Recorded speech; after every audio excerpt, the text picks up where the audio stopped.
एक और दिल दहला देने वाला वाकया पेश आया। कयूमाबाद में 1.25 साल की बच्ची के साथ मुबैना ज्यादती की गई। पुलिस ने ज्यादती में मुलव्वस मुलजिम 17 साल नौजवान को गिरफ्तार कर लिया।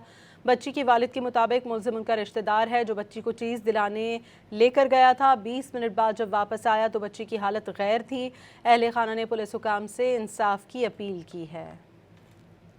साल का लड़का है, ये कि फूफो का बेटा लगता है मेरी भाई।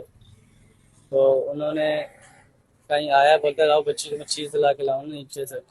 तो वो नॉर्मली बेसिक डेली बेसिक पे आता है, साल से आ रहा है, वो आता है बच्ची को चीज़ दिला देता है, घर में रहता है।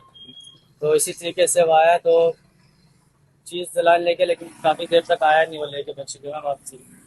तो तकरीबन 20-25 मिनट हो गए थे। तो ये लोग समझे कि अपनी माँ के पास छोड़ के आ गया इसकी, लेकिन वो लाया ही नहीं। फिर वो एकदम से घर बच्ची छोड़ के जाता है, बच्ची ये निकाल होती है।